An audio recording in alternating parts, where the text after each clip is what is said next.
Hello friends, I'm Kuldeep Mehta here to teach you. Today in this video I will teach you physics of class 12th. In the last video I have taught you the properties of charge, and in this video we will see next properties of charges. So now let's start. तो हमारा इसके बाद question क्या आता है, what is the exact value of E? E means quantum of charge. तो हमारा question है what is the exact value, what is the exact value of E, where E is quantum of charge, quantum of charge. Okay तो इसका answer हमारे पास क्या हो, हमारा इसका आंसर है 1.602 इंटू 10⁻⁻19 कूलम्स। और मास ऑफ इलेक्ट्रॉन भी हम इसके साथ जान लेते हैं, ये कितना होता है 9.1 इंटू 10⁻⁻31 kg। ओके अब हमारा नेक्स्ट क्वेश्चन क्या बनता है, क्वार्क्स।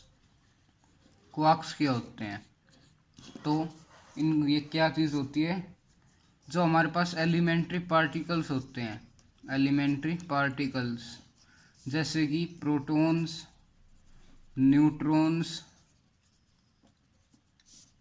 वो ये जो हमारे पास एलिमेंट्री पार्टिकल्स हैं ये खुद और भी ज़्यादा एलिमेंट्री पार्टिकल्स बनाते हैं, एलिमेंट्री पार्टिकल्स बनाते हैं जिनको हम क्वार्क्स कहते हैं, जिनको हम क्वार्क्स कहते हैं। और क्वार्क्स के ऊपर चार्ज क्या होता है, क्वार्क्स के ऊपर चार्ज होते हैं 2/3 coulomb and -1/3 of electronic charge. Okay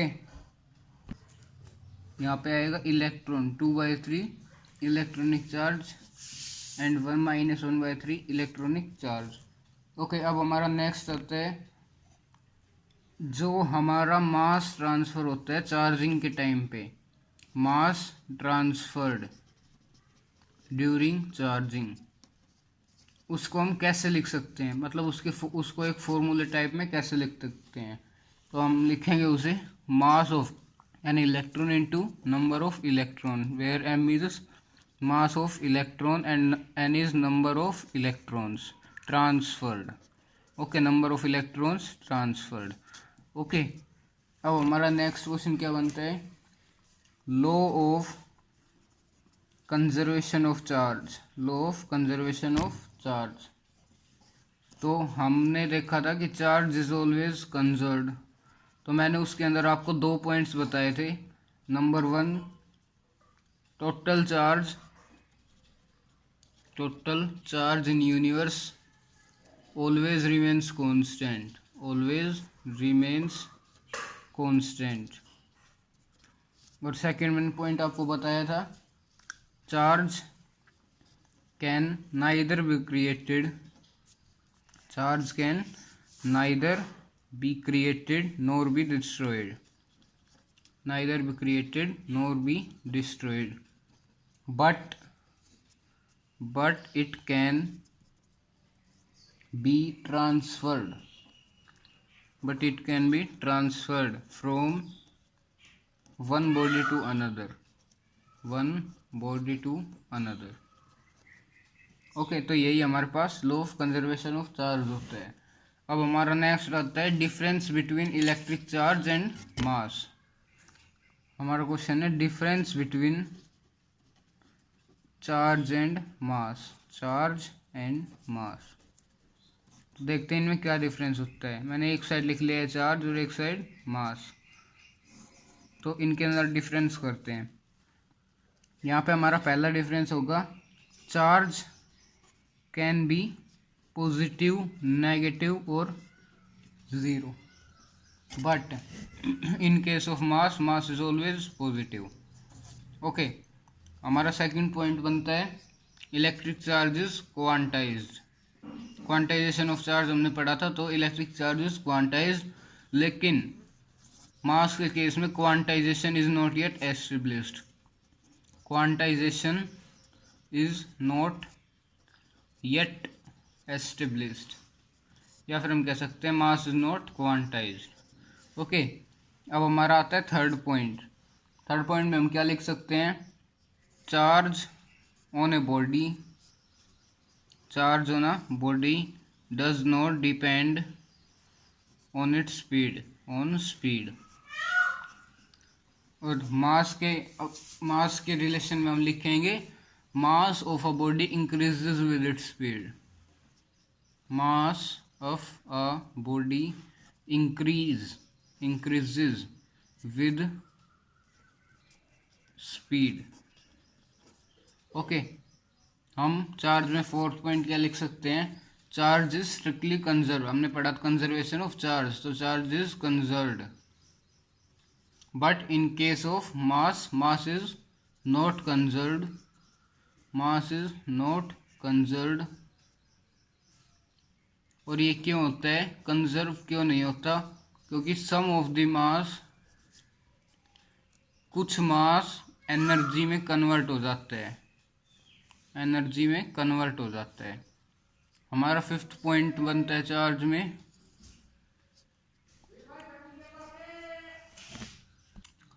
दो चार्ज के बीच में हमारी जो फोर्स लगती है, force between two charges, force between two charges, वो अट्रैक्टिव भी हो सकती है और रिपल्सिव भी हो सकती है, अट्रैक्टिव भी हो सकती है और रिपल्सिव भी हो सकती है।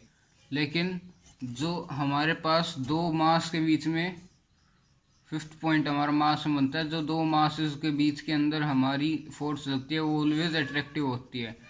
यहाँ पे हमारी इलेक्ट्रोस्टैटिक फोर्स एक्ट करती है, इलेक्ट्रोस्टैटिक फोर्स, यहाँ पर हमारी ग्रेविटेशनल फोर्स एक्ट करती है, ग्रेविटेशनल। नेक्स्ट हमारा सिक्स्थ डिफरेंस इनके अंदर आता है, जो हमारे पास इलेक्ट्रोस्टैटिक फोर्स लगती है दो चार्जेस के बीच में, दो चार्जेस के बीच में इलेक्ट्रोस्टैटिक फोर्स जो हमारी लगती है वो cancel, electrostatic force between two charges में कैंसिल आउट। ओके, अगर एक हमारे पास पॉजिटिव होगी और एक नेगेटिव होगी तो वो कैंसिल आउट हो सकती हैं।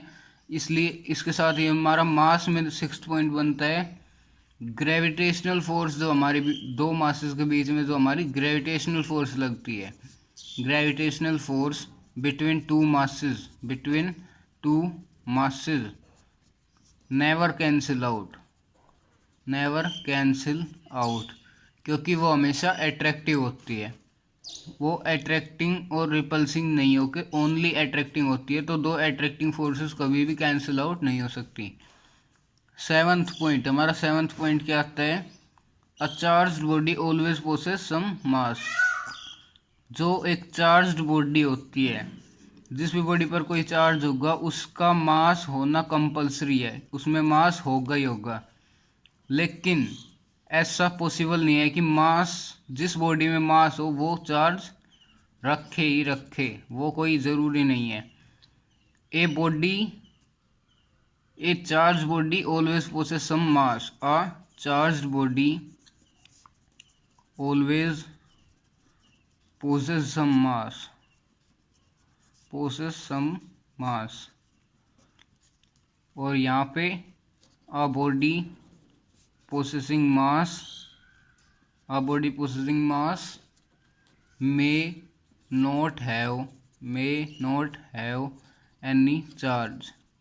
ओके, अब हमारा नेक्स्ट क्वेश्चन आता है, हमने यहाँ पे इन डिफरेंसेस में पढ़ा था कि मास हमारा स्पीड के साथ इंक्रीज होता है, मास हमारा स्पीड के साथ इंक्रीज होता है, तो उनके अंदर रिलेशन क्या होता है, speed, relation between speed and mass, relation between speed and mass. तो m equals to m naught upon under the root 1 minus v square by c square, where m naught is rest mass, the mass we want to calculate, v is the speed of an object and c is the speed of light. Okay, तो ये हमारे पास मास और speed में relation होता है। Next हमारा आता है कूलम्ब्स लॉ, ये एक इम्पोर्टेंट टॉपिक है कूलम्ब्स लॉ, ये पेपर में पूछा जा सकता है क्योंकि ये 90% बार ऐसा हुआ है कि ये पेपर में पूछा गया हो। Coulomb's law of electrostatics, Coulomb's law of electrostatics, ये बहुत ही इम्पोर्टेंट है, इसको रट लीजिए। तो ये कूलम्स लॉ ऑफ इलेक्ट्रोस्टैटिक्स किसने दिया था? चार्ल्स ऑगस्टिन कूलम्ब ने, चार्ल्स ऑगस्टिन कूलम्ब ने दिया था ये हमें 1785 में, 1785 में। ये एक इलेक्ट्रिकल एनालॉग है, इलेक्ट्रिकल एनालॉग है किसका? ग्रेविटेशनल लॉ का, ग्रेविटेशनल लॉ। आपने 11th क्लास में पढ़ा होगा ग्रेविटेशनल लॉ। ओके, तो ये ग्रेविटेशनल लॉ को एक इलेक्ट्रिकल एनालॉग है, मतलब ग्रेविटेशनल लॉ को एक इलेक्ट्रिसिटी के बेसिस पे डिफाइन कर दिया गया है, बस यूं लगा लीजिए। तो देखते हैं क्या होता है। This law states that the force of attraction or repulsion, the force of attraction or repulsion between two stationary point charges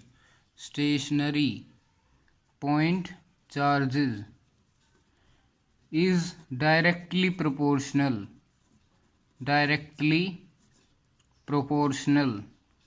to magnitude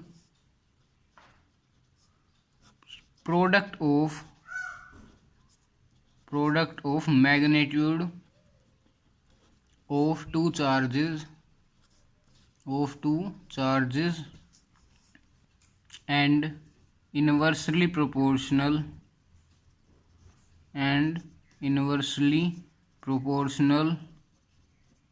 to the square of distance between them। Okay, तो coulomb force act कहाँ पे करती है? अब हमारा आता है Coulomb's force act कहाँ पे करती है। So Coulomb force acts along the line joining 2 point charges। Okay, तो मान लीजिए हमारे पास कोई दो चार्ज है Q1, this one is Q2 and the line joining these charges and distance between them is R। हम कंसिडर कर लेते हैं। तो हमारे जो दो फोर्स चार्जेस हैं Q1 और Q2, इसके बीच में हम मान लेते हैं F फोर्स एक्ट कर रही है। तो according to definition this law state that the force of attraction repulsion between two charges directly proportional to product of magnitude of two charges, means F is directly proportional to Q1 and Q2। This is product of both Q1 and Q2 but inversely proportional to square of distance between them, means 1 by R square। हमने consider किया था 1 by r square, are हमने distance consider की थी दोनों के बीच में, तो इसका स्क्वायर कर देंगे 1 बाई आर स्क्वेयर। अब ये हमने पहली इक्वेशन दे दी और दूसरी equation combining 1 and 2 we get F is proportional to Q1 Q2 by r square and removing the proportionality constant we get F equals to K Q1 Q2 by r square. Okay, this is the formula for Coulomb's law. तो हमारा Coulomb's law का formula क्या है? F is proportional to Q1 Q2 by r square and from here F equals to K Q1 Q2 by r square. अब यहाँ पे K क्या है? ये प्रोपोर्शनलिटी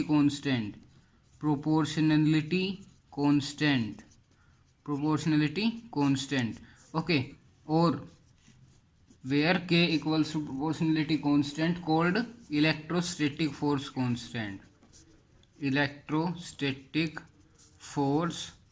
constant।